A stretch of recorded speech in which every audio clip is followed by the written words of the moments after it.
لە دوای ئەوەی کە هەدەپە دەنگەکانی لەم هەڵبژاردنەدا کەمی کرد کە لە ژێرناوی یەسەپە بەشداریان کردبوو لە هەڵبژاردنەکەەوە پشتیوانی کەمال کلیژداڕۆغڵۆیان دەکرد بۆ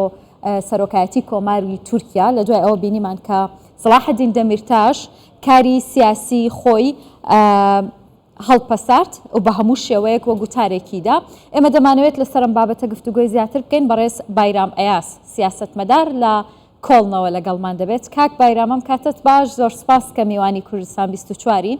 دیارە دەمیرتاش گوتی کە هەدەپا پێویستی بە خوێنی تازەیە. پێتان وایە کە پێویست دەکات هەدەپا کارنامەی خۆی جارێکی دیکە دابڕێژێتەوە؟ vê pirsê divê meriv eger meriv ji aliyê HDP ve û Serhetîn Demirtaş ve binirxîne bêguman ew partiyekî ye ketiye hilbijartinê û divê hilbijartinê de deng wan dakir û ew hejmara parlamenterê ku hêvî bû derxin negêştin wê hejmarê jî ewana berî hilbijartinê behsa heştê heta sed parlamentera dikirin negêştin wê 61 deman. Bi nîspetê wan münaqeşekê wisa bêguman manîdar e, watedar e lê ême wek Kurd divê em vê pirsê ji xwe bikin çi bi dengê Kurda,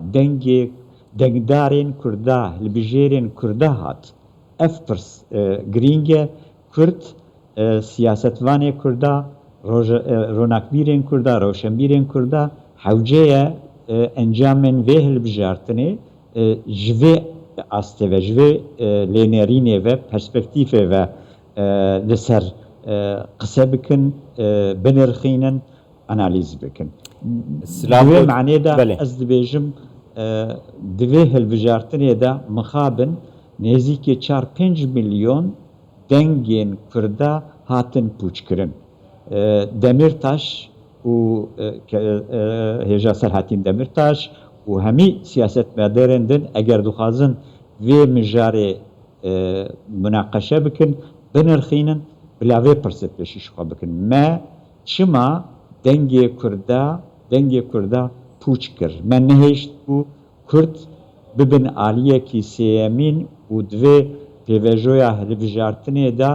bibine şirîkekî, bibine muxatabekî. Mesele esas ji aliyê min ve divê alî ve bête münaqeşekirin û ne ku wek mijarekî navxweyî yê partiyekî ku ji xwe re dibêje ez Tirkiyeyî me. Silav bû te kekê bayram. Kek bayram niha em naxweberin vê mijara got te girtî dest. Çi bi dengê Kurdan hat.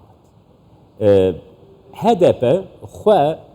yani ji xwe weka partiyeka Kurdî tarîf nake, binav nake. Lê aliyên din ên Kurdî çima nekarîn ew bi xwe jî navendekê durust bikin ku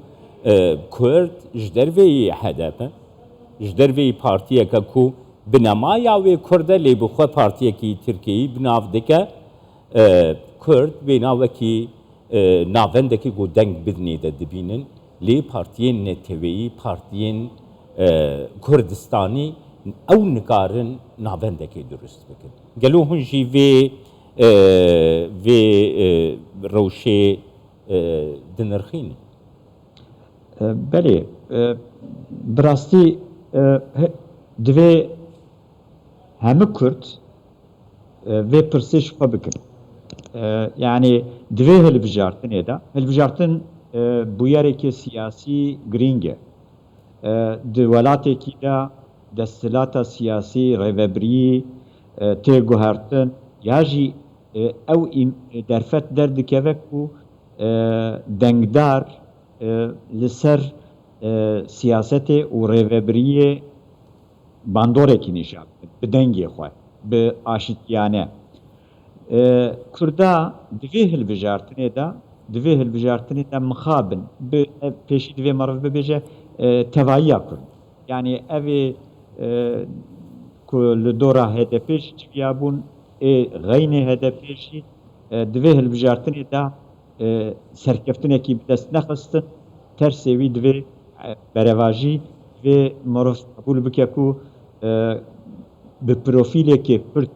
به نیشانه که کردی دوی هلبجارتنی دا کرده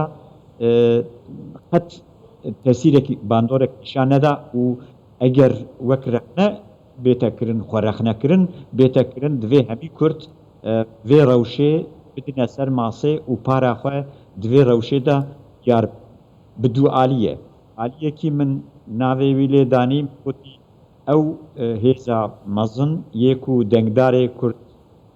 بملیونا دنگی خوددنه پی دنگی کرده سیاستا ترکیهیتی به سیاستا کردینیه پروفیلا کردینیه دور پوچ کرن لی اوه دنجی یعنی اف گروفین دنجی مخابن هف بندیه کی افکاریه کی جبو هلبجارتنه بجی تایبت جبو و هلبجارتنه بجی پیک نانین اوانا بخوشی و نکر عالیه کی و به هنه کارا دوی هلبجارتنه دا مناقشه بله برز بایرام بالباری پیوندی هداپار و هدف و قصه بکەین ینی صلاح الدین دەمیرتاش دەڵێ کە سیاسەتی هداپار هیچ سوودێکی بۆ کورد نەبووە و ئێمە هەڵەی وامان زۆرە لە مێژوودا و پێویستەوانە فێربین پێتان وایە لە دوایەم گوتەی صلاح الدین دەمیرتاش نزیک بوونەوە ڕوەدات لە نێوان هداپار و هەدەپا نکا هەر گوتنێکێک و سیاستوانێکی کەسایەتێکی کورد بێژە بانگێک بکە و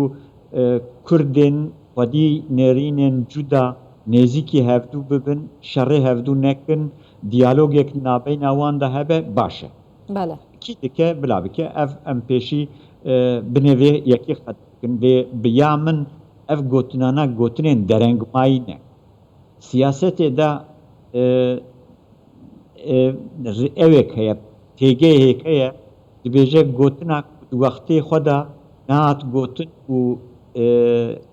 کارش بۆی وی نەهاتکردن گوتنا دەرەنگماییە و قەدر و قیمەتاوی کێم دەبینە لێ دیگەر ویژی ئەس دەبێژم ئەف بانگا کو سەلاحەدین دەمیرتاش بنسبەتێ حەق خدا پارێ دکە و دبێژە دوێ دیالۆگ دوێ دانوسەندن گفتوگۆل نابێنامەدا هەبە ئەم دژمنە هەیە لە هەف نەکرد ئەف باشە هێویدارم هەرمی عالی گۆه بدنە هەفتوو کێکێ بەیرەم نهاد هەلبژارتنێ دەگەڤەگۆ مرۆڤ نەخشەیە دەنگ دەرا دەگرێ دەست نەخشەیە کەسێنگۆ دەنگ دایی دەگرە دەست لە باکوورێ کوردستانê li gora Rojavayê Tirkiye kêmtir e di gera duyemîn de hîn jî kêmtir bû û yanî wisa tê nirxandin ku ji alî dengderên Kurd ve bertek reaksiyon hemberê siyaseta got têrê vebirin nenazkirina mafên Kurd perwerdeya bi zimanê Kurdî nasnameya Kurdî ku tesîrê li dengderên Bakurê Kurdistanê dike ku reaksiyonekî wisa nîşan bidin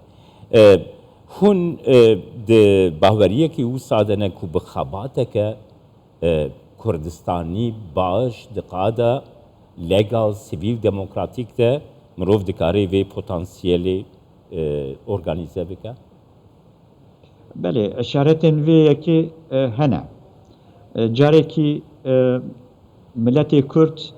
ji siyaseta tund û tûjiyê ji siyaseta zilmê aciz e ji a dewletê jî aciz e û ji siyaseta çekdarî û bi salan e PKK dimeşîne ji wî jî aciz bûye bi taybetî piştî ew kareseta xendeqa niha milletê me bi rastî dixwaze rewş nerm bibe danûsendinên sivîl eşîtiyane xurttir bibin û ew bêhtir bi dengê xwe bi rê û rêçiyên اشتیانه تاثیر اخوانی بدن اف اشارت وینه وقتی معرف رژه دنگا اف کمبونا کو دفرس خدا جناب و اشارت پیدا اشارت وی یکینه کو خلق ج سیاست دولت جی عاجزه و یا ج توندی توجیه جی عاجزه لپر پای هر گوتنه جی نابزه شعوره کی تیگه کی کردواری هيا وخرتر دبا اگر هيزن كردوار هيزن كردستاني ويا كي بيامكي بنرخينن دكارن مجال خباتك سياسي سيفيل وكن بله gelek spas که bayramaya siyasetmedar ji Köln Almanya mêvanê. زۆر سپاس کە لەگەڵمان بوویت. جلك سپاس